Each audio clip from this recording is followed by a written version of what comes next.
and also have the video so that Zoom so other parties could watch it, whomever it may be. We have no qualms about sharing this information. There's no secrets here. It's all a public organization.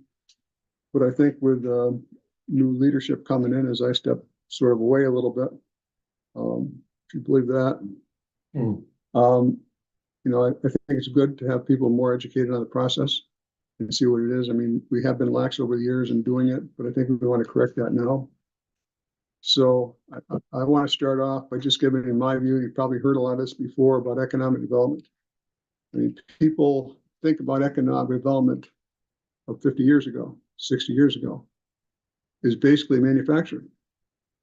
And basically people are coming in and either bringing businesses in or starting businesses and manufacturing. As economic times have changed, the tentacles of economic development have really spread out. And one of the misnomers people have about the IDA is our job is to produce jobs. In our charter, the legislative charter, there's no mention of jobs. What the mention is we are here to develop economic opportunities for the area. And when I look at that, I think of that, how things have changed over the past 40, 50 years. And we have a lot of service companies. We have a lot of electronic companies. We have contracting firms. But we also have hotels, motels. We also have what people have never thought about before is a primary driver of economic development. That's housing. Look at the housing gap today.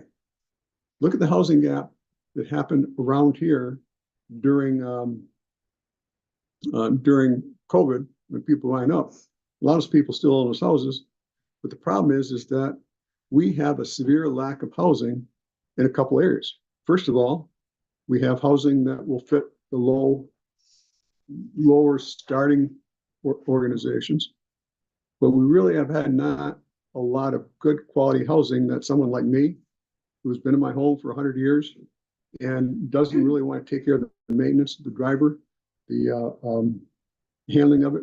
We want to downsize. We don't want to leave the area of families here. Until Fowler Square, there's really no really good places for people to make that transition into.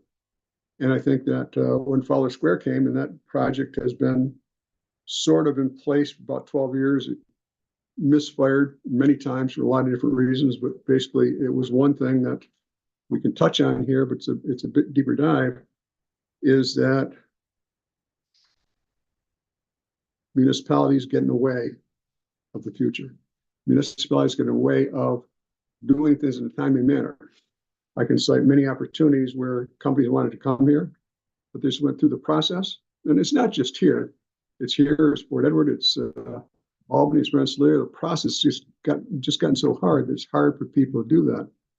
So economic development reaches many tentacles we never thought of before. We never thought of it, housing being key. Well, now it is. More importantly, how do we keep our kids here? How do we keep our kids be in this area? How do we develop businesses and keep businesses to do that? We've had shocking news over the past 6, 7 months. If we look at the number of jobs lost in this area, and I include Saratoga, Warren, and Washington County, there's about 1,200 that are for sure. There's another 650, which is up in the air in Great Meadows. We have no idea where that's going. But the driver of that is that if I do the math, that's on the surface 2,000 jobs. Let's talk about the multiplier factor. Multiplier factor used to be one job would have 5 support jobs. I think it's less today, probably at one job for 3. But the point is, we're not just affecting those people working today. We're affecting people who have support jobs, businesses, people who have to relocate to find a job. And I see people have said, well, there's 1,000 jobs out there in Washington County, Warren County. The problem is if I'm making $100,000 a year in a highly technical field, am I going to go to work for $20 an hour? And I agree, there's a lot of available jobs in the tourist industry, which is very crucial to this area. But I think that economic development is very important to reach out not only to new companies, not only help people expand, but as important to help retain businesses. Retaining jobs is just important as bringing new jobs in. And I think in some cases more important. because it has ripple down impact. And New York State is not the most friendly place in the world to do business.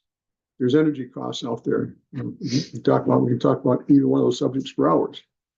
But I think the main point is the IDA has tools that we can do to help economic development.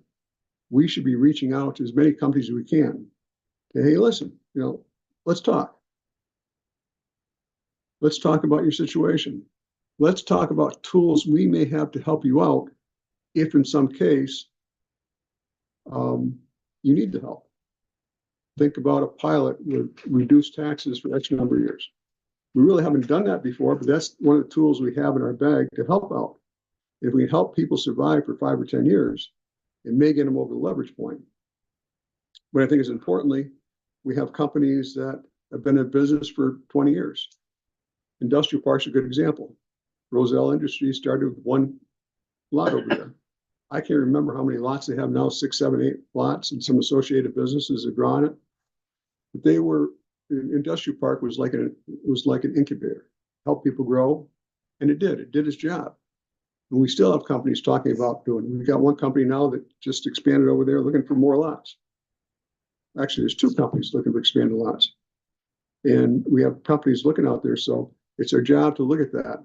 Our job as economic drivers is to do what people need help doing. And that's presenting a pro forma, presenting a plan for our stockholders, for the owners, for the investors, to the banks, to say, this works. This works. And if they've been thinking about a second product or expansion product, and they just can't quite get the numbers, what if we can change that pro forma? So when they go to the bank, and banks look at it and say, hey, listen, the first 5 years is critical for every business. How can we help out? How can we help people grow? How can we make that bridge to get where they need, to get the financing they need, to get the return on investment back to satisfy the banks, the investors, and all the people. More importantly, grow and employ people. And that's a lot of what pilots are designed to, is to help people grow, help people expand, make it possible. More importantly, and I'll shut up in a few minutes, is that we look at companies. WL Plastics was a good example. As a matter of fact, I was sitting in this room 3 years ago, 3 years ago, and WL Plastics is going to buy a big area in the industrial park. They were all ready to go. Then COVID hit. And all of a sudden it came to a company who was an entrepreneurial company. They sold out to Sir James Ratcliffe, Inferior Corporation, multi-billion-dollar corporation, who wasn't into gambles. They were into dollars and cents. I sat right here and I said, I know I'm getting a call. I got a call. It was Mike Dahl, who was in charge of the project, says, we pulled the plug. They were just on that same day going for their final planning board approval. They were that committed to this area. And importantly, where I'm getting to is that they chose Fort Edwards because it served a purpose. But if we hadn't been able to provide some incentives for them, they had 7 other locations that they were looking for. They were looking at Ohio. There was 2 places in Pennsylvania, 2 places in New York, down south. There was another place in I don't remember, it was Connecticut. But they chose this area not because they had the best incentives, but because we had a range in an area that we serviced at 600 miles. Their transport of the pipe was their manufacturing, is that they could take that 600 miles in a good, effective model. Other than that, the cost went up substantially. So it was a shock to be sitting here waiting for them and waiting for a call. And I knew the call was coming. He gave me a warning 2 days ahead of time that there'd be a call. He didn't know what the answer was going to be. He suspected the answer. It was quite a shock. But it's just important to remember they had other choices. Other companies have other choices. People are providing incentives. People can provide incentives much more than we can. Hell, out in Fulton County, there was the big warehouse out there, Home Depot warehouse, 1 million square feet. They held on to that property for 40 years and actually gave it to Home Depot. So that's not a resource we have, but thank God Fulton County had, I think it was Fulton County. Fulton County was a Home Depot warehouse, wasn't it? Tractor Supply. Or Tractor Supply, I'm sorry. And it was Herkimer, right? Whichever. The point is, they gave them the land. That was hundreds of thousands of dollars for the land. So I just wanted to make sure that we understand the mission. We understand what the capabilities are in the developing airport industrial parks. Hopefully we'll get through that, but that's going to be long haul. And there's still pitfalls in the way, but we'll overcome those. We have talent here to help do that. So with that, I just want to turn it over to Kara. Kara's going to go through what's on the agenda there and go through it. And Mr. Led has been gracious enough to make a presentation on pilots to help us understand the impact on pilots. As a friend of mine said, who worked with the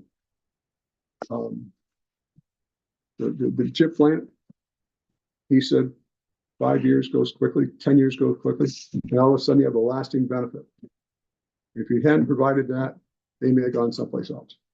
So with that, I'll turn it over to Kara. If anyone has any questions as I go through the materials, feel free to just interrupt me and take questions or talk about something different.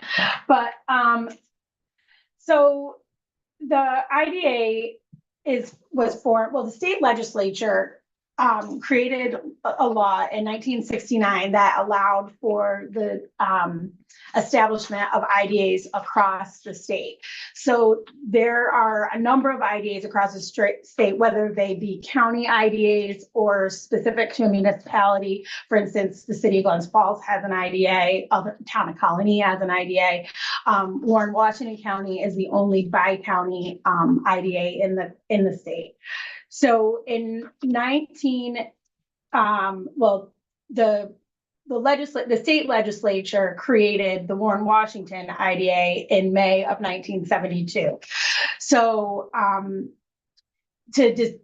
there's been some confusion over the years as to whether or not the IDA is its own entity, and it's its own legal entity prescribed by statute. It's not a committee of either of the counties, and the county's involvement is that the county is the appointing authority to the IDAs. So the language in the law, general municipal law that establishes the IDA says that it's established for the accomplishment of all the purposes specified in Article 18A of general municipal law, which is what we are governed by, that body of law. And then there's language about how the appointments are made. It says the members are appointed by the governing bodies of the county of Warren and Washington. The IDA shall have no less than 6 members, but no more than 10 members, who shall be appointed by the governing body of each municipality, who shall serve at the pleasure of the appointing authority. So there's been some questions over the years back and forth. Does how many get appointed from each county? Historically, there's been 5 appointed from each county, and but to my knowledge, that's in the most recent years we've always had 10. I don't know if there's been any other time that.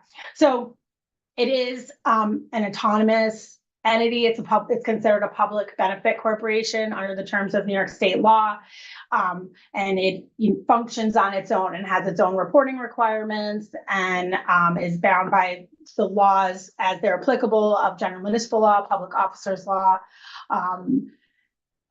And so I guess the one item for the takeaway is that it's not a county committee. The counties do not fund this IDA historically. All the funding for this IDA comes from your project application fees that you get when you do a project. So I don't know if in the past that was something that the county supported it financially, but currently there is no local support.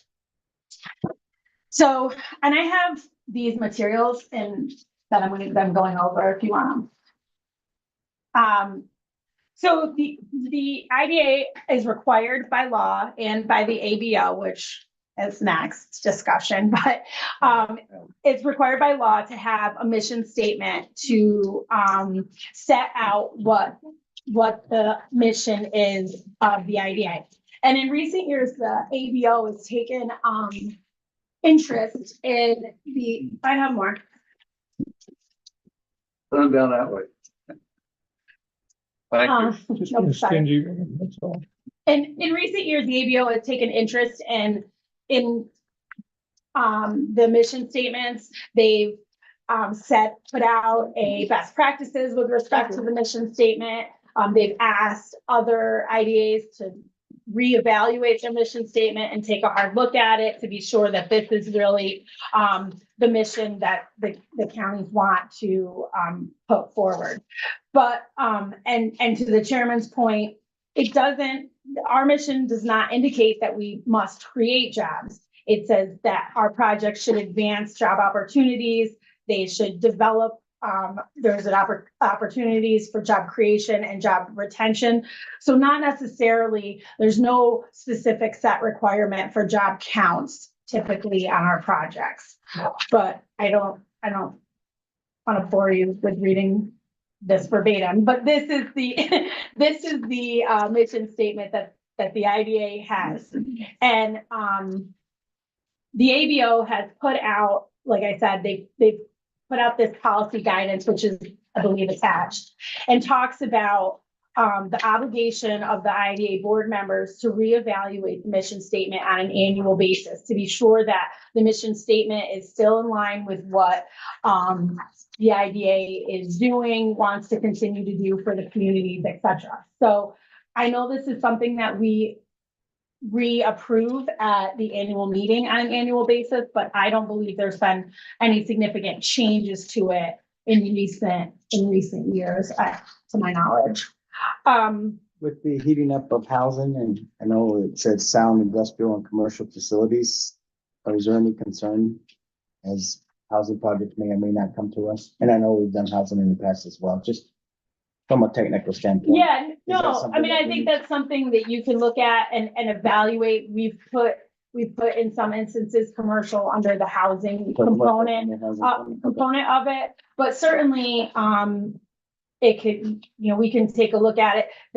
The most recent time I've had ABO feedback on a mission statement was that the statement itself was too lengthy, too wordy. They wanted the IDA to focus on a succinct, concise, direct mission statement.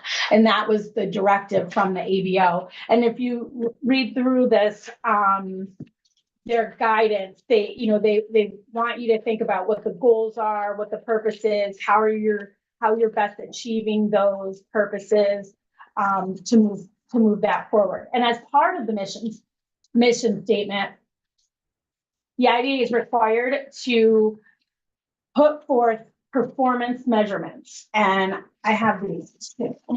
So this is in conjunction with the mission. Well, if I can interject something, Kara, one of the things we've always had issues with is that our elected officials think they can govern the idea. Well, we have been vetted by law. Every possible scenario that I know of has been vetted in law. IDAs will always come up as not being subject to the counties, not being subject to towns. And we do have our process we have to take in terms of deviations, in terms of different pilots, maybe out of different specs. But basically, Fowler Square came in and the town said we couldn't do that. They commenced a lawsuit against us.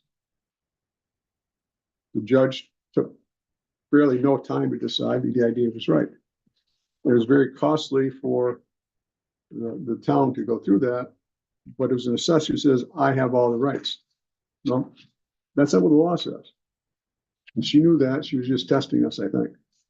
So I think it's important to remember that while we were sensitive to what the town's needs are, our job is to make decisions based on economic investment, not on political decisions. And that's what our job is. Not our job to say this is going to be successful, not successful. It's our job to develop economic activity and make things work. Sorry, Kara. If I could jump into, from the training that Juan and I, and Dave, I believe you've gone to, it's been very clear that this mission statement, whatever we do, we can't venture outside the mission statement. If we do, that's when we really get in trouble. Hence why the mission statement is written in a fairly broad manner. It gives us a lot of leeway. I think I remember when you adopted this one, a lot of work went into the wording, if I remember right. How do you get a lawyer to go from 10 pages to a paragraph? Well, I think it's Sure. funny that That was done 40 years ago. 4 pages of guidance, the mission statement. Yeah, I mean, the law went into effect, it was a requirement in 2010, but you've had a mission statement for years prior to that. And this is indicating to me that there was an amendment in 2014 to make some modifications. Some of that first sentence, a lot of that is taken directly from general municipal law. In some component of it, there is some right out of the provisions of general municipal law. But when I was going through, putting the materials together and I looked at the authority performance measurements, this is something that we reevaluate on an annual basis also at the annual meeting. I mean, and it talks about the industrial park, but the board may want to look at this and discuss and amend it because we now have canal side and there might be other initiatives that you want to include in the goals. And then the ABO requires on an annual basis for you to say, okay, these are the goals that we identified that are within our mission.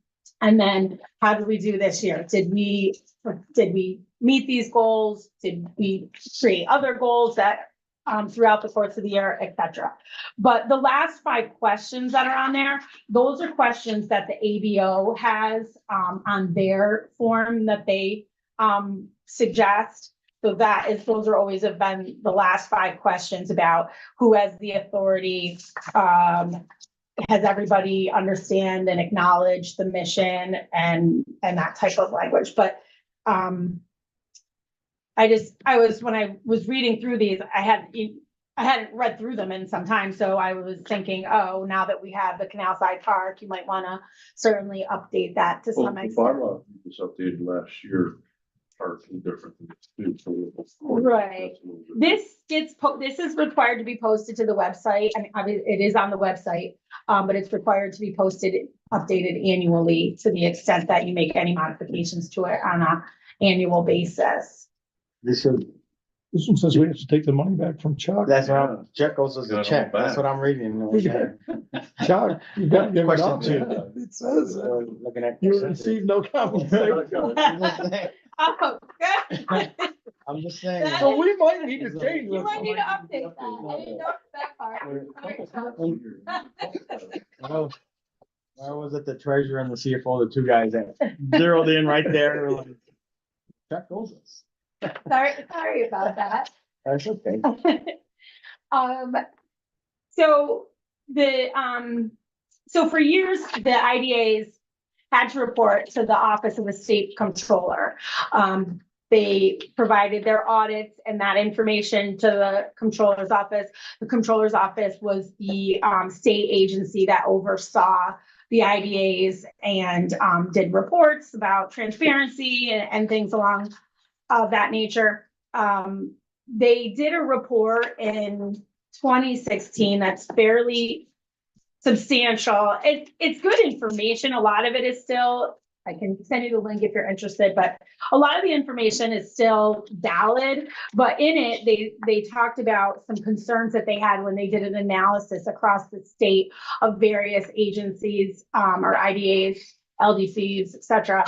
And out of that, I think in part, the Authority Budget Office was created. And that was created pursuant to Public Authorities Accountability Act, Public Authorities Law, PAAA. All of those are the same law that we refer to. And so when this law was initially adopted, it created a considerable amount of rules and regulations for IDAs across the state to comply with. There's no real distinction between the size of the IDA and how these laws apply, other than if you're a state agent, a state entity, or if you're a local, and we're a local authority as opposed to a state authority. So we're bound by the same rules that the New York City IDA is responsible to follow. And sometimes it makes it frustrating. So I know you probably all heard at meetings where we're like, oh, the ABO, and like, but there is a bit of frustration because it's a lot of administrative requirements and and rules and regs to follow to meet the compliance of this law. At the time the law went into effect, the IDA had to adopt, I think, maybe 16, 18 different policies that were all set out in the law itself that were required by the IDA. Now, the IDA had some of these policies, but not all of them. And then the reporting requirements were also strengthened during that time, requiring the audits and then the circulation of the auditor and things of that nature. So the ABO now is the 8 entities that we report to. We also still report to the controller's office. And so that proves for some fun too, if they have different difference of opinions on how we should be reporting things, because we do have to report to both. And so the ABO has indicated that it's an independent office that receives administrative assistance and support from the Department of State for the effective and efficient execution of its powers and duties. It's supported, it's paid for by the State Division in the budget, and its purpose is to make public authorities more accountable and transparent, and to act in the public interest consistent with their intended purposes. If you have questions about how to interact with the ABO, those questions are probably better suited for Ally or Chuck, because they generally won't speak to the council. They prefer to say, ask your council. So we usually get some sort of feedback to them on an annual basis when we report to Paris. They have some questions. They're the entity that reviews the Paris report. If you're not familiar, the Paris report is Paris stands for something, public authority reporting something system or something yeah. And it's a series of questions. The report is then on our website, but the ABO reviews the report. If they have questions about any inconsistencies that they see or any information that was left out, then they'll reach out to us, ask for clarification on those items whenever we well, not whenever, but in certain circumstances, when we sell real property, we have to report to them and notify them and several other agencies of the sale. And they are really the only entity that's ever commented back to us and had questions about a proposed sale. Nick? I want to go back to mission statement just for a minute. Okay. I think we used bad language. The last big sentence says the agency's primary role. Only one? No, there's more than one. The agency's primary role is to provide financial assistance and incentive to business community in order to maximize private capital investment in the economy of Washington Warren, and this is the tough part, and to develop opportunities for job creation. This is where people get us. Opportunities to develop opportunities for job creation and job retention. So why didn't we get in on the last 2 businesses that were out? It's not, the agency doesn't have a primary role. It has, in this sentence, at least 3. And I think that should be settled. We have more than one primary role. Well, primary indicates singular, so I know it does. you can't have multiple primary roles. You got That's right. multiple roles. So you can't use the word primary So it can be multiple agencies, multiple roles. or just roles. Primary needs to go. Well, it should say actually the primary are. It says the primary role is. Yes, that's correct. Primary. That's Should be correct. are, and then it goes into the investment. Are and to it goes into the provide, job. it's a primary are. Yeah. Primary is. Primary is, Right, it's one. but they're saying the primary means secondary, primary, tertiary, primary roles, plural are. I mean, Significant roles, but not, like I said, you can't have multiple primary roles. If you're using the word Yeah. primary, Use your, you gotta, yeah, that's one. right. My only problem is, what do you do with those other 2 things that they say we should do? A, that's number 1. And number 2 is the fact that we should be involved, we could be involved in things like the last one, that went down the road. NGO. We could, NGO. NGO, we could have been involved in that had we so wanted it. Well, we could have been, except we found out after the fact. Well, right? yes, I know, but Well, the other issue is quite interesting for us to talk about. Dave and I have talked about this extensively. Do we go into touching base taxes? We've always done incremental taxes associated with an investment. And what you're referring to, Nick, is for us to look at the existing taxes and old investment and perhaps lower them. If we do that, then every other business is gonna do it. So that's a problem. whole different realm. Yep. For us to play in if we choose to. Did your hair stand up on your arm? So what? Right. Right. I took a breath. You took a breath. I heard it, I heard it. Call 911. But We're close to the hospital. I was gonna stop and get a monster. I'm glad I didn't. If I can point to Angiodynamics is a change of business right, model, completely change. Right. There probably is not much more we can do to help Angiodynamics. However, if they're marketing that firm, which I understand they're trying to market that, if there's a man who needs assistance in doing that, we could do it. that's a role we can play. Right. But you're right, we should be more sensitive to, and some companies who are in economic development should be more sensitive about bringing our names up. Bring up, you should talk to these people, bring us introducing us. I mean, I can mention an organization who has guidelines on some of the, and information on some of these companies that should be including us early in the time. You know, I don't think Lehigh Cement was savable. 83 jobs, the decision to make was to eliminate an aging plant because they're building a new plant out in the middle of Indiana. I wish we could have had them someone buy it because we had people that really wanted to buy it lock, stock, and barrel. Their model was not to sell the existing organization. You know, we look at SD. SD Right. changed your business model, consolidated business model based on aging infrastructure. You know, hopefully we'll be able to work to save some of those, and we are working with the organization. An organization wants to acquire and populate one of their big facilities. The rest we can't do much with because it's in Saratoga County, not there. So you're right. One of our missions that we talked about is we need to get out and talk to businesses and current businesses, reach out to say the bankers and lawyers and the business owners themselves. We have tools we can help. No, we don't normally do that. God forbid, how many more shocks can we take here? Well, with the Angio thing, if we had gotten involved earlier, that whole business, now my wife worked there for 26 years at Bard, but that whole business is changing. And, but it started to change about 8 years ago when they began to build the Latham building and all that kind of stuff.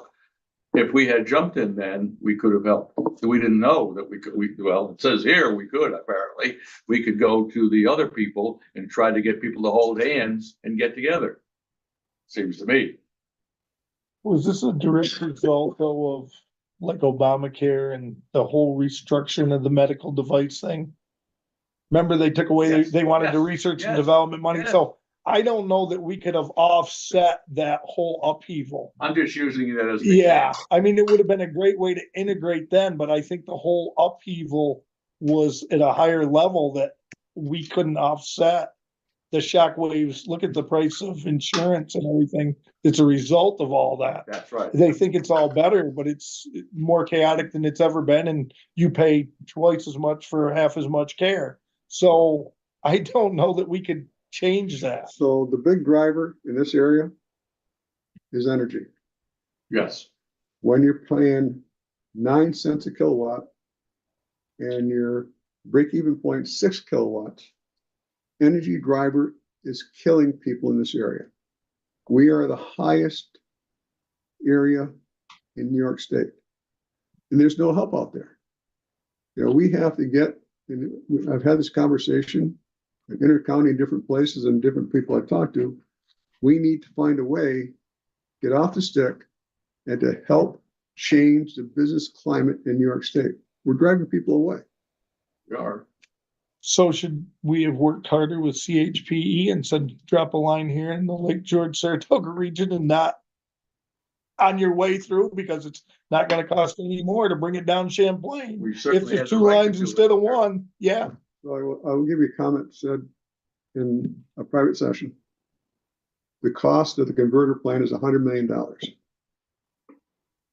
And one of the business people in the room said, I know our organization would gladly pay that $100 million because it paid them back in here. They just never export it.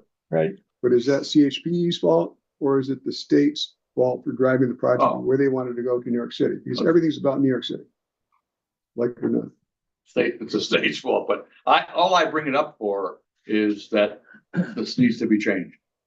Somehow. No, you're right. That, So what's can't your do recommended change? Say again? What's your recommended change? gotta get rid First of of all, we primary. gotta change the word primary to Okay. do something with that. And do we wanna be, as Dave was just talking about, do we wanna get ourselves involved in that? Do we wanna be involved? Then we leave it in. If we don't, we should take it out of there. I'm not sure. I think the sentence is worded badly when I read it. I'm sorry? I think the sentence is worded badly. It should say, Aegis members and I gotta get a mission statement, sorry. Aegis' primary role is to provide financial assistance and incentive to business community, period. In order to, and then continue on with the rest of the thought, because that's our primary purpose. Providing financial assistance and incentive to the business community, period. could say- That's our job. At that point, you could say, in addition, We can expand on that. Yeah, but what Dave's, I think, getting at is the jobs aspect of it. There could be some automation that won't create jobs, but will help economic activity.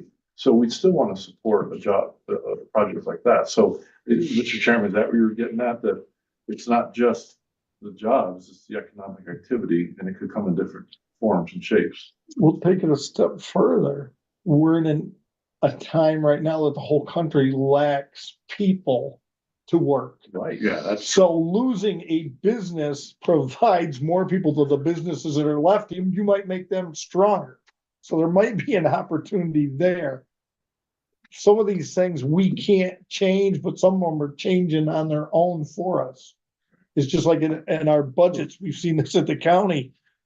We were so dire with money, but then we couldn't hire anybody, that we were actually putting more money back in our budgets because you couldn't spend what you needed for help, but you found a way to get the work done. It kind of, you got there in an unorganized, chaotic method, but it worked. Our estimate for last year is $2 million Yeah, But how many, of budgeted unspent payroll money. yeah. if you look at some of the areas and industries we have in this area, they're paying 50, 60, 70, 80, $100,000, $120,000 for. There aren't other jobs for those people. Those people are gonna have to move or take a job at $20 to $30 an hour. They won't be able to exist. So getting back to job creation or job retention, is there a separation from a company like the ones that I have left who have plants in 5 states and the decision is not even being made in New York? The decision to close is being made in pick a state, and there's nothing any economic development team in this area can do about it. And those that do have their business here, the CEO, the Their owners whole here, basis their here. whole base is here. I think there's a huge separation in what any economic development group in Warner, Washington County can do when it's those two separate entities. And there's gotta be a separation, because every time something closed, you can't just say, well, we could have done something. well, But he could have. if that decision was not, if the person who made the decision was in Florida, the company's main headquarters in Florida, and that news is coming to New York and saying shut down without half of the New York or most of the folks in the New York, I agree there's with gotta be you, a Juan. separation at some point. I agree with you, Juan, but we owe it to our constituents to try. If you don't try, you're never gonna win. Yeah, so did anybody have a heads up that after the decision was made? You can't try after the Like, decision. well, was not made. only that, like you Angel said, if decision. you're already gonna fail, why are you putting all your eggs in that basket, Andrew knowing made you the can't decision win? 2.5 years ago. Right. Right. And that's my point is, I know there's a lot of talk about economic development teams should have known or should. Well, that Some- decision was, some- well, Some did. The Yeah. information didn't spread where it should be. That's right. They've known years ago that this was gonna happen? Oh, they never, we didn't pay attention. We did not pay attention. Well, we went to They were getting out of the NGO, business of manufacture Okay. of that material. when we went to NGO, as I know it was pre-COVID, it was right after the Obamacare thing went Yes. through and they were charging them so much that the only thing you could give up was research and development to keep the thing working. And then they changed the law back somewhat so that they could keep doing research and development. I assume that's what came out of that way back then. Yeah. That's, And, but I don't think we could have done anything to have changed that. I don't know that we could have, but Yeah. they did open their mouth then. That's why that group came in to Yep. manage it. Well, the home guy's gone and there's whoever, I can't remember who it was, but it was an investment company that came in Yeah. to take it over. We didn't understand the writing on the wall by that investment company coming in to take it over. But even if we did, we have a authority mission statement. I think we need to get a little I'm better. with you. I like sentence number 1, get rid of sentence number 2. Now you take away all. You don't take away at all. Remember, keep it broad. Rephrase Keep it succinct, right? Keep it succinct. No, you need all those words in there. You're All right, saying put a let's not- period and have a separate Well- sentence. You need all those words in it, or primary can't be one of them. Well, he's saying if you put You stop the period, primary no, you- period. and start the next sentence, so they're Where the related sentence- but unrelated, Or it fits a little better, yeah. No, I'm saying if you stop and completely end it after sentence number 1, that That gives us doesn't what we complete need. our mission. Well, it's So what- one long run-on sentence. That's the problem. Yeah. What's our mission here tonight? Is it to review this and rewrite this? Or What? to- Well, I was just gonna say, we do need to move on. We Yeah, have time let's go. constraints. Yeah, Might I'm need sorry. 2 hours at the federal. We're already- I'm sorry. Came late, caused the problem. All right, Kara, Okay, you're up. all right. Let's see. Are there any other questions about the AVO or? I hate it. What can I say? Okay, all right, Let's let Kara have the complete war, all right. So please. I hope I understood this agenda item properly. Okay, so the IDA has a significant number of powers. Those are all set out in general municipal law. There is a series, and this is all in your policies and procedures manual too. We've identified all of these different types of entities or businesses that we can work with. So we can work with projects that are new to the area, new construction. We can work with existing companies on renovation and expansion.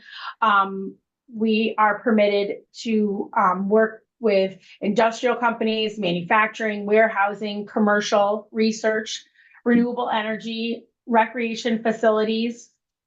Then there's some educational and or cultural facilities, railroad, horse racing, automobile racing, and then most recently, renewable energy projects was included in the statute, which brought us into the world of solar. Though other IDAs were doing solar prior to the inclusion in the law, that is something that is now permissible under the terms of general municipal law. We also, as its own entity, we have the same, we have similar rights to a municipal entity. So we can own real property, we can sell real property, we can lease property, we can take out loans, we can sue, we can be sued. We have all of those authorities under the terms of general municipal law. We are tax exempt, which is why we are able to provide the benefits that we do provide. So that by law, we're a tax exempt entity. So with respect to retail, we do have some limits in retail. We are unable to, we have to meet certain criteria if our project to us is retail. So it either has to be a tourist activity, which is defined in the law, and it's someone outside of our economic development region would likely come to our area for this particular activity. So the economic development region is also defined, and that is now what we know as the COVID regions. So it's the same counties that were used during COVID when we were in when we were in the capital region, that's the region. So that's the distinction. So we've had projects that have come to us and applied, and we typically ask them, will present to us some information that you have, that you believe that people are going to be coming from outside the area to utilize this particular tourist destination. So, there's been applications for campgrounds, for instance, and then not particularly this IDA, but, and so the applicant then brings all the information. If we know that we have another campground, these are the counties these people come from, they're all outside of the economic development region. So they have to prove to us that they qualify for this exception from retail. The other exception is that the community that the project will be in is a highly distressed community. There's certain criteria that needs to be met to meet the criteria of highly distressed. It has to do with rates that are set by the state unemployment rates. And it's very difficult to meet that criteria. If the actual property is in a former Empire zone, then that qualifies for that highly distressed designation. But that's a tough one to try to meet, because most of the communities don't meet the unemployment rate In our area. in our area. And the third item is that it offers a good or service that's not readily available in the community in which the project is located. And so the applicant would have to prove to us and show us that this particular service that they want to provide is not readily available to the residents of the community, or they have to travel a certain distance. There's really no parameters for that, except that if they fall under that category, we need to get the approval of both counties to pursue that project. We also have, When you say that, what do you mean, by the county's boards instead of the IDA? it says the chief executive officer of the county's boards of the county of our appointing authority. So in the past, it's gone two different ways. In the past, we've had it signed off on by the chairman. Yeah. And in the past, we've had it go in front of the full board and signed off on. Which is right, which is correct. It's under the terms of the law, it says approved by the chief executive officer of the appointing authority. And there's only one. Right. But in some instances, But if that one's that person opposed, you has bring it to the chosen whole to board bring it and to the show whole him who's board, and so there's boss. no question. I mean, we say this is what we need, and, from the counties, if that instance comes up. That's interesting. The chairman will put it in front of the full Right, board, but because he doesn't want to take the crap. full correct, yeah, Right. yeah, I think that's, It's a smart way. this designation was used when the Warrensburg Price Chopper was built, because there wasn't a large local grocery store nearby. And so that was the classification that was used at that time. Housing is not referenced specifically in general municipal law, but case law has indicated that housing is an acceptable project so long as certain criteria is met. And then it has to prevent economic deterioration in the community and advance job opportunities. So those are the criteria that need to be met. The case law itself doesn't really go into a lot of specifics on how those items are met. But those are the two prongs of review of an application for housing that you need to evaluate and determine whether or not you believe that the project meets those two type criteria. But it needs to be rental. Right? Well, Well, I don't know, maybe this speaker will be at the conference, because there was a conference that they put out, I guess it was some of the members of the Fulton County IDA went to it, and there was a speaker there where one of the IDAs had done pilots in a subdivision. Wow. Well, we've talked about that. We talked about, especially with West Mountain, when they're putting the condo units on, they're owned and leased out. In those, we had the green light to go to. Those who are owned by an individual, if that changes this. Yeah, it had not been challenged. It was and I personally did not hear this presentation, but it was something that was brought up, that was discussed at one of the meetings. It was like one of those breakout sessions that he talked about it. I don't even know what IDA, I could get the information, but it was kind of, if it, in some instances, these projects, if they don't get challenged, then. It's It's Lucy like speeding with no cops around. Lucy did it. Here, but down in the Green Island project, Yeah, really? yeah. He's pretty sharp. We- Yeah, we always, if somebody calls us, we tell them it has to be rental at this time. We don't go into properties that you built and sold, but if we can consider that, that would be a nice tool. But Or not. if I'm built, Yeah, if I'm building a group of condos, and my goal is to lease those out. That's open game. You lease it, but if you want to sell them, are you still comfortable with that? Change in business use. Yeah. It's exploratory, let me put it that way. Exactly. There's some interesting callback provisions for those. Exactly, that's Yeah. it. Yes. Yes.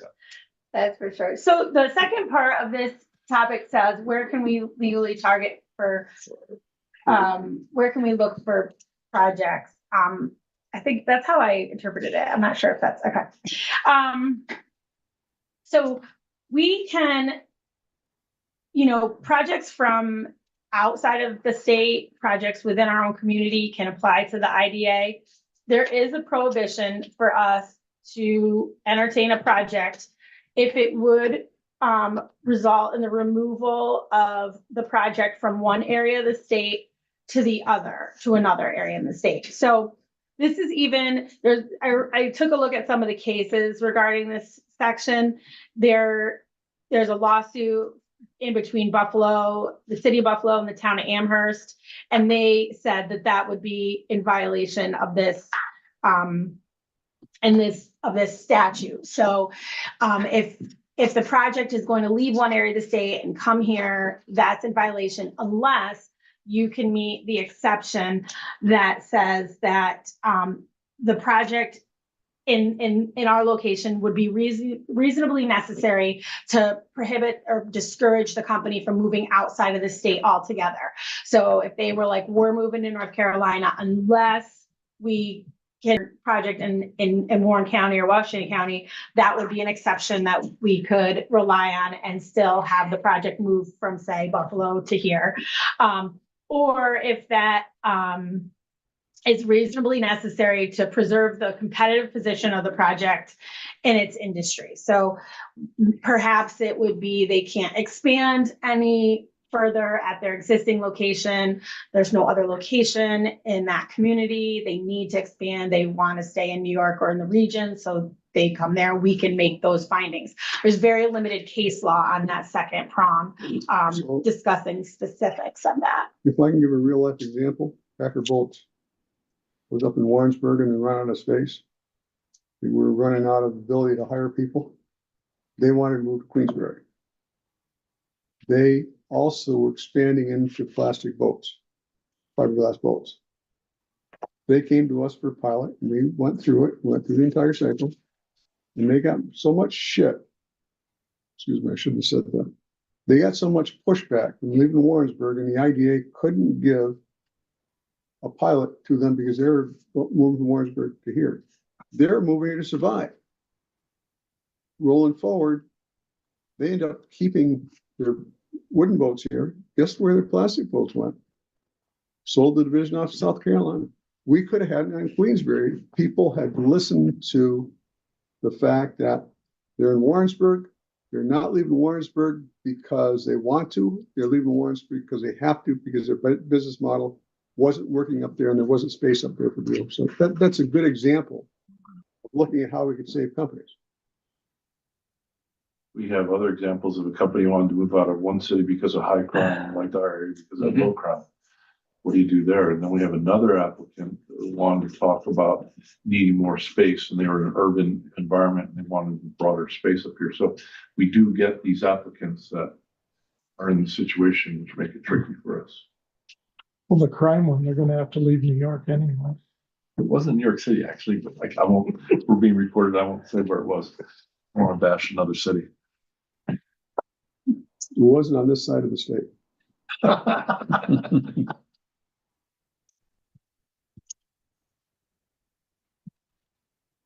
Okay, I think also, Mr. Millet has a delightful presentation on the effect of pilots So I'm gonna, from a treasurer's standpoint. from a treasurer's standpoint, so it will not be a philosophical education, it will be a monetary education.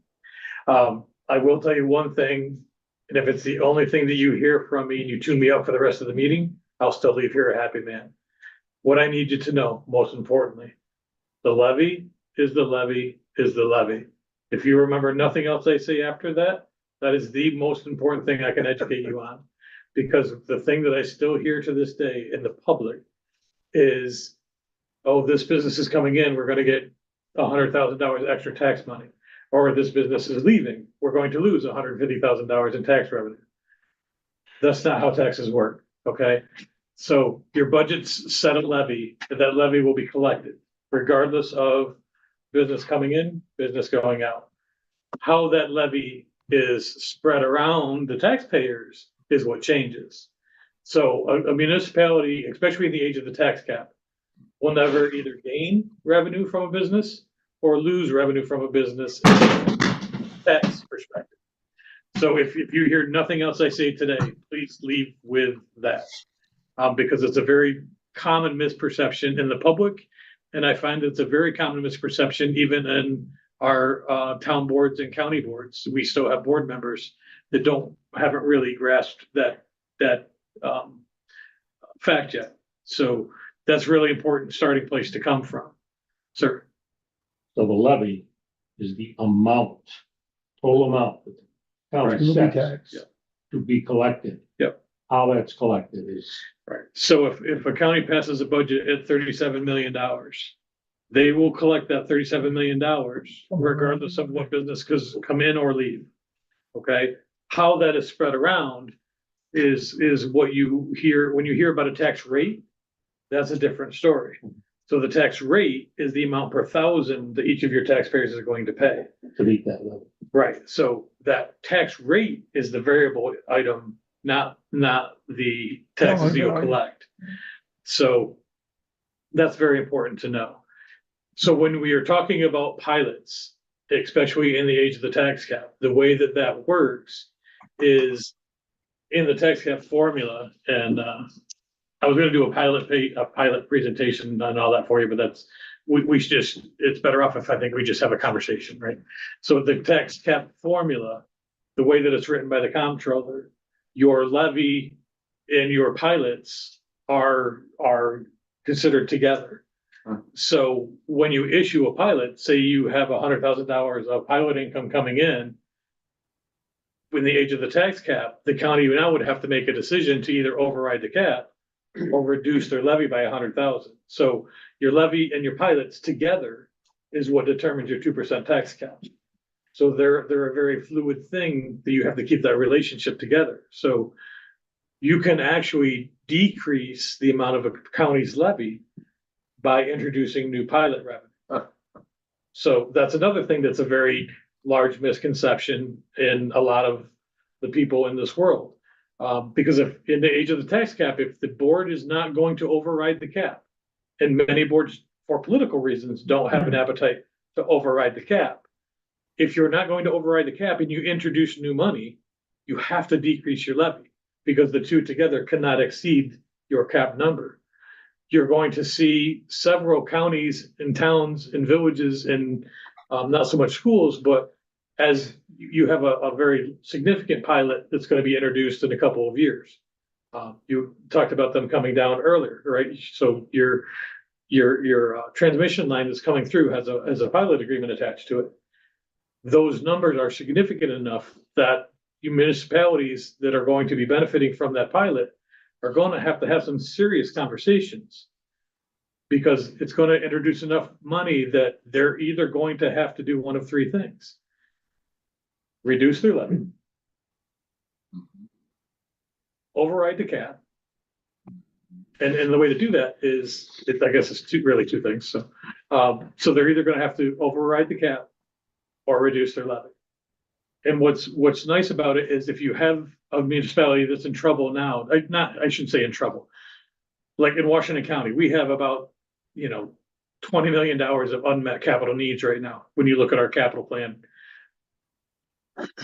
One way to start funding that in a meaningful, substantial way that you could actually sustain would be to override the cap, which is politically unpopular. But hear me out, if you introduce, say it's $500,000 of new money to the county, right? And a pilot. You can either reduce the levy by $500,000 and everyone in the county will pay a little bit less in their tax bill. Or you could choose to override the cap and leave the levy flat. So you can make it so taxes don't go up. You can hold them flat and introduce the new money. And that money now could become an investment in your capital plan. And now all this deferred maintenance that we all suffer from, all these aging plow trucks and stuff that are, keeping our roads safe. Now you can start reinvesting in those types of things. So it's very important that you remember the relationship between the pilot and the levy when it comes to the tax cap formula, because that becomes very important. Sir. That pilot money goes into the same pot as the levy money, if you will. Yes, sir. Right, so. So if I can interject, Sure. what he's talking about, CHP project, it's $421 million construction in Washington County alone, which is 30%. 30% of the entire project in the construction from Quebec down to New York City. We were fortunate and able to do something different of that. Was not only was a pilot, is we were able to negotiate host benefit packages. Now, host benefit packages gives a little more leeway to what you can do. Host benefit package is not included in your tax cap. It's over and above. So we push the envelope. Half of the pilot money is coming in pilots. Half the tax money is coming in host benefit package. That's a significant advantage to especially schools and communities. I mean, some of these communities are going to haul in $27 million over 30 years. That's a big number. Unfortunately, it's not the poorest towns in Washington County. It happens to be Dresden, Putnam.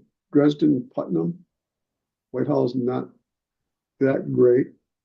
Fort Anne, Kingsbury, and Fort Edward. Fort Edward and Whitehall are probably the poorest of the two, with the highest tax burden. So you look at it, but that's $279 million coming to Washington County over 30 years. That's a significant boom. I tried my best to negotiate them putting 10 miles through Hampton, which could have given us about $27 million, but unfortunately wouldn't put in the extra 40 or $50 million to accomplish that. But in all seriousness, that's a win for Washington County overall. It's a win for especially those benefit packages, which helps take care of the tax cap issue. Now, the problem is in 30 years, what I was talking about, they better start talking now about how they're going to plan when all this tax money goes away. Right?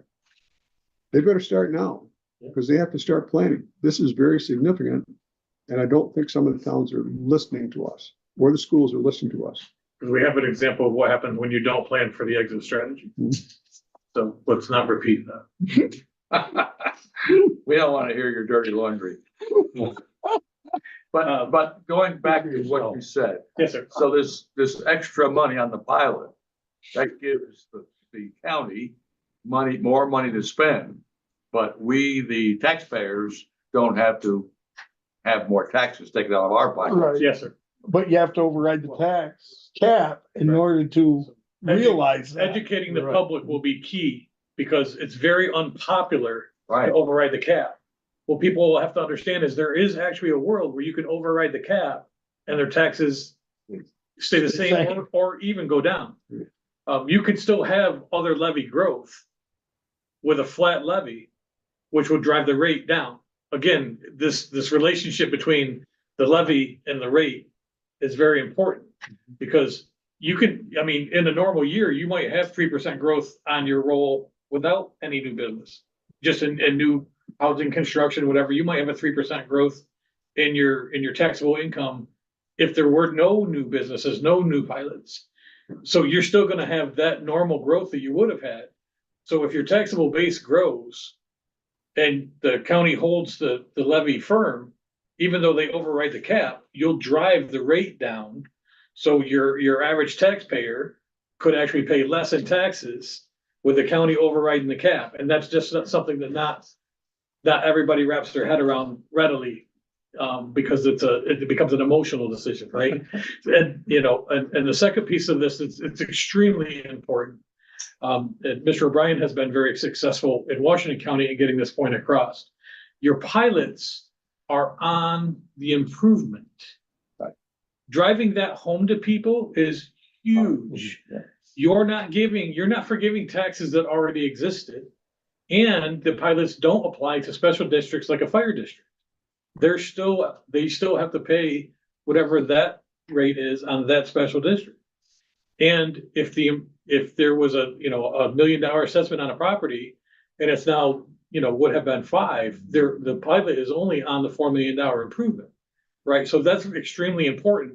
There's never a scenario where you're decreasing your taxable base, right? So if you had $100 million in taxable base this year, when you give a pilot, you're not going to have less than $100 million in the taxable base because a pilot is only on what that improvement would have been. That is a significant learning tool that not everybody has an equal grasp on.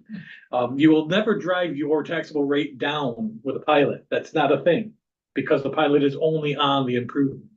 So. Right.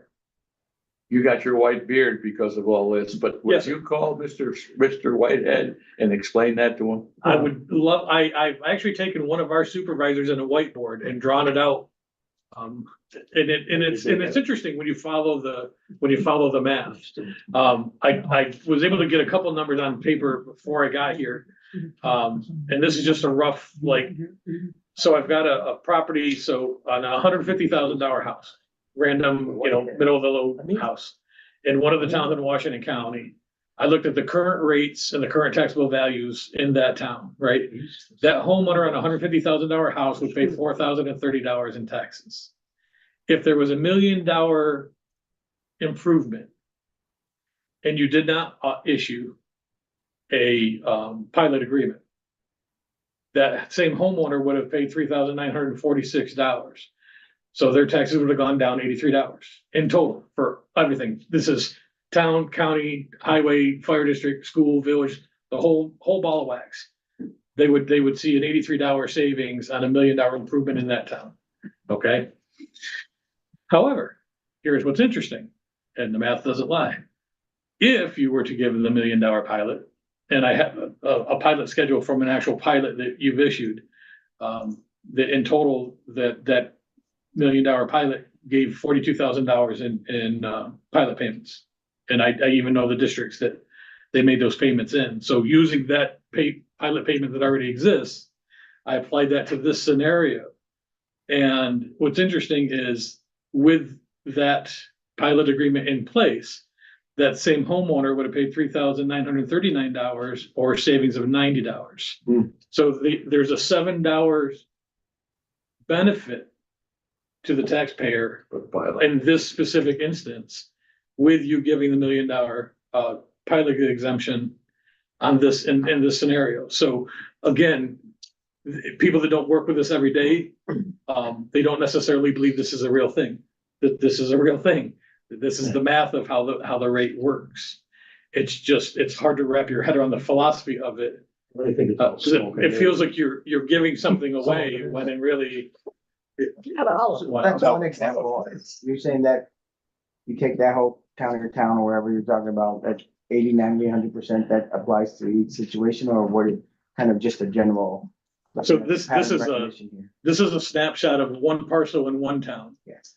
So it was the best way to kind of show you an impact, because it was apples to apples. Yeah. Now, what I didn't have time to figure for you is now, the one line that is a variable line is that county line. Okay, the town and the highway and the fire and the school and the village, that's all static. Those numbers in my example are gonna stay, those savings are those savings no matter what. What I didn't have a chance to figure is the impact on the county line, because what happens is each of your towns, right, have a taxable assessed value that's equalized. And that determines how much their percentage of the county levy is. So if a county levy is $37 million, and this year you paid 30% of it, but now there's a new business that's a $5 million business, you may next year have been responsible for 35%. So I didn't have an opportunity to measure what if there's a shift in your county line, because you now have more taxable value in relation to the other. Like in Washington County, there's 17 towns. A big jump in one town could make them responsible for more of the county levy. So that's a little bit harder to measure if you move that goalpost. Right. So this was an attempt at an apples to apples. Right, no, I guess for me, looking at pattern recognition, you Yes. said one parcel, one town, so if Yep. are you saying that same type of dynamic will happen in every parcel in that same town? Yes, Okay. yes, Okay. this scenario would work at any parcel, even a commercial parcel. In that, in even this- a in this commercial town. parcel in that town, okay. And Okay. this formula will work in any parcel in any town. Okay. So as long as you're comparing within that town, Right. right? So, because you want, rates, you want apples to apples rates. Yes. And again, the rate is the driver, not the levy. And like I said, that's the important thing to remember from tonight. The rate is the real driving factor in somebody's tax bill. So what a county raises in its budget has less of an impact on what the average homeowner pays than the rate does. So you can have a 3% growth in your levy, but you could have a 7% growth in your taxable value when everybody's taxes went down. What I won't get into tonight, because it's a whole other session, is when you have a reval. People don't understand that when you have a reval, the price of everybody's home can go up, but next year when you get your bill went down. People, have a hard time of reconciling that too, but that's a whole other session. So what we found interesting with the pilot part, especially with solar, when they're putting it on ag, it goes from ag exemption to commercial property.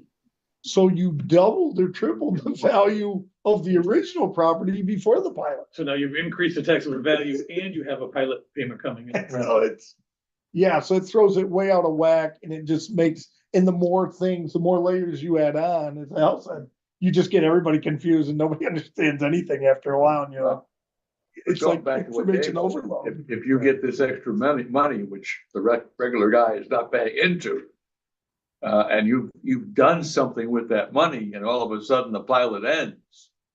You haven't played. Yeah. Hey, you have to do something, don't you? Yeah, and that will be in the They conversation. don't always. The conversation I'll be having with my board is to seriously consider overriding the cap. Because what that does is it gives you, it freezes where you were, so that when that pilot ends, you can still pick up on that 2% growth that you were allowed to have. My recommendation is gonna be a politically unpopular one, Which was is, the fifth, override the cap. okay. But it will be the fiscally right decision to make for the future of the county and the taxpayers in the county. But just like the 5 years leading up to it, 5 years before you're coming out of that, You need to you start. better be making, you better be planning that's going away. So like if you've added like $1 million or $2 million to the pot, you need to be trying to get $1 million or $2 million out of the pot as it leaves. This isn't like the off ramp at exit 17. You need a long off. Yeah. And that's why you were suggesting capital improvements, because Don spent. Right, because- You're not increasing any. Right. You're right, it's not your normal stuff. The other thing with doing host benefit packages is the fact that I now have the ability to EMS squad, new van, whatever, new building. we can help you finance that through the host benefit packages. I don't know how some of these communities are gonna use their host benefit. I don't know how they're gonna choke down a host benefit package the way they do with $13 million over 20 years, or 30 years. That's a huge amount of money for a small town. And you have to make use of it, knowing it's gonna end. It's one-time money. What do you think they will do with it? Judiciously. I know companies are talking about building new firehouses, towns are building new firehouses, improving their fire equipment, EMS. They may be reaching out to help the schools, because even though schools are getting pilots, there's additional help they can use in their capital projects. There's a lot of different things they can do for community organizations. We built that in specifically to protect them from that. But you've got to explain that to the public, Oh, that it's not gonna be a tax increase to them. I talked to some, Politicians shaking their. probably some 100 We people tried. about this, and some got it, some didn't, some still don't get it. There will be a lot of pressure Yeah. on the counties and town boards to use the money to reduce taxes. And while that is a feel good at the moment option, it does not put you in a good place for the exit strategy. I calculated So- one, their taxes are gonna go up, at the end of the pilot / host benefit package, their taxes are gonna go up by 40%. That's why you gotta do the planning ahead of time. You're talking So- if they use it to reduce taxes, Yes, and then when that ends, If you want to stay in office. so 3 years ago, Washington county taxes were 0% increase, How much? 0%.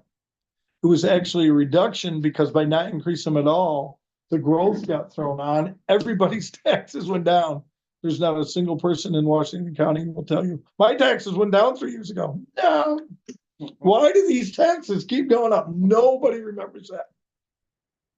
So it's very interesting how how the mind works and what they remember and they don't, so. Al talked about revals. Revals, there are a lot of houses out there. They're completely undervalued. We had one in Hampton that was assessed at 250. By the time they finally got to reassess it, and the big reval was 625. Oh, jeez. It's a big jump. Happens all the time. Happens all the time. You'd be The surprised. the general rule is a third of the houses will go down, a third of the houses will stay the same, and a third of the houses will jump. We did that reval 3 years ago. Our equalization rate is now at 75%. We have to do another reval not less than 3 years later. So does Brian. because the market is not normal right now. Nope.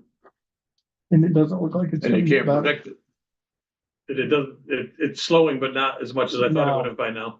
No, The prices aren't slowing. and The once other- the interest rates come down, The other thing that I'll tell you, that's, it's not related to pilots, but it's related to what you started the meeting with.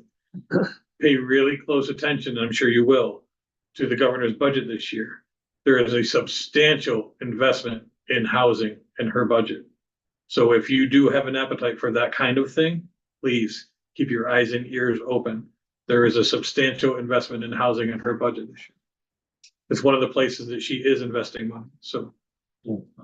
I urge you to watch that if it is something that you have an appetite for. So we've been going for an hour and a half right now. I'll leave it up to the people. Do you want to keep on going? Do you want to stop and pick up on the 5th? I'm hungry. I think an hour and a half is good. Yeah. I well, would we just say, pick up on now, the fifth, or we just and you gonna, can take your road show to Increase it. Stewart's and the Legions and the We'll VFWs. do 4 hours on the 5th.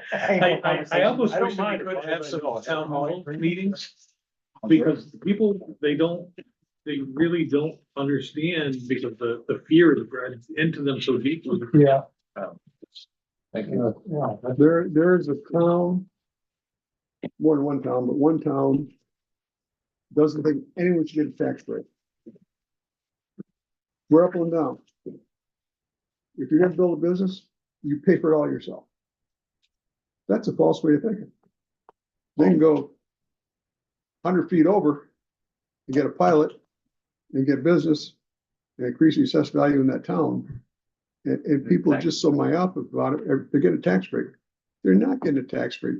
They're getting incentive to invest in the community. Most places you build a building today, at least $1 million, $2 million. A halfway decent factory is going to be $50 to $100 million.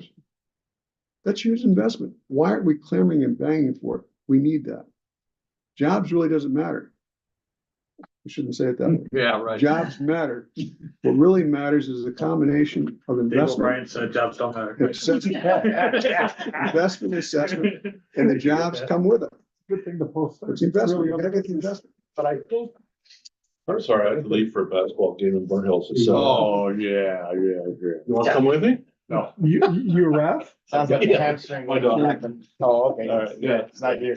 All right, it's a hamstring, but- I think the big thing is making people understand how pilots don't affect taxes. In other words, I hear this all the time. What are you doing giving them a pilot?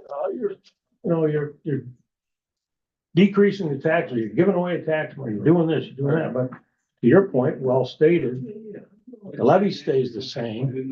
Well, your taxes aren't gonna go up or down based on that, but, well, They could. they could. But, Well, and the other side of that is you're getting a company I think they're getting a 10-year, right, a 10-year pilot for the most. That's normally what they are. So you're getting them earlier into the program. Then they might not come for 20 years. You've got them today, and in 10 years, they're at full value. and there's so much else to What factor you, in. Right. what you don't want me to present on is your sales tax figures, because we'll have a very different discussion about that. Yeah. But that's a real incentive for them to come now. John, new board member? Factor into all of this. We didn't- benefits. We talked a lot, sorry. Anything to add? No, I'm good. You good? Taking it in? The income that He you just have. knows now how nuts we really. You see, our challenge is public affairs, more than anything, and obviously in your job, you know that, and Sure, I can. we're gonna have to figure out how to fight that battle moving forward, and Explain. there's many, hindsight is very interesting, especially with closures, but, you know, And if how and if you should wanted the this actual PowerPoint, board it be didn't prepare involved with in that examples. is interesting. And there might be some useful stuff. Okay, so the meeting's over, everybody's been talking, so I'm going to shut off the Zoom. Did you have any questions? I didn't know the meeting was over. Ellie's adjourning it, so I guess it's over. Good. Ally controls the world. But he's leaving. Controls the world. I'm gonna message him, I don't see. The meeting's adjourned.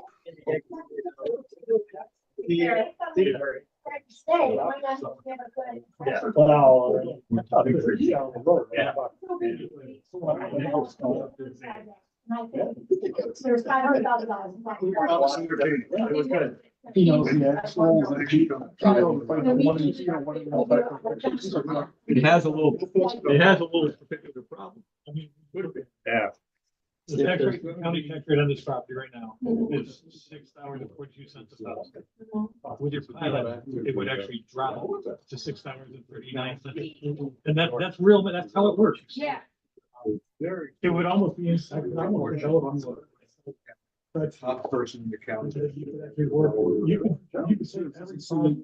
Yeah, it's about the deviation. It's your board, yeah. You would be actually number, so. He's doing his job. You too, Ally. We'll see you. Bye. Have a good night. You too.